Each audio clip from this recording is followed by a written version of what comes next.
जिल्ह्यातील 10 अवैध दारू विक्रेत्यांवर व 1 जुगार अड्ड्यावर कारवाई करून 76,470 रुपये किमतीचा मुद्देमाल जप्त. अवैध धंद्यांवर स्थानिक गुन्हा शाखेकडून कारवाई.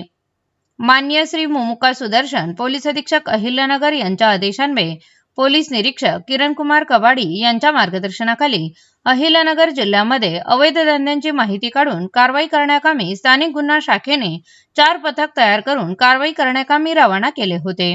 स्थानिक गुन्हा शाखेच्या पथकाने श्रीगोंदा, कोपरगाव तालुका, नेवासा, बेलवंडी, राहुरी, लोणी पोलीस स्टेशन हद्दीतील अवैध दारू विक्रेत्यांची व अवैध जुगार चालणाऱ्या ठिकाणांची माहिती काढून 11 ठिकाणी छापा टाकून कारवाईमध्ये 10 अवैध दारू विक्रेत्यांविरुद्ध व 1 अवैध जुगार खेळणाऱ्यांविरुद्ध पोलीस स्टेशनला एकूण 11 गुन्हे दाखल केले असून 76,470 रुपये किमतीचा मुद्देमाल हस्तगत केला आहे. पोलीस स्टेशन निहाय अवैध दारू व जुगार अड्ड्यांवर करण्यात आलेली कारवाई खालीलप्रमाणे.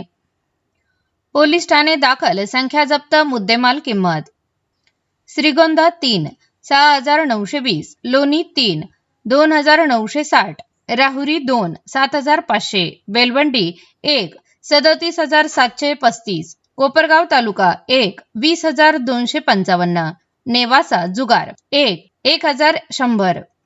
एकूण 11 गुन्हे 76,470 रुपये जप्त करण्यात आले आहे.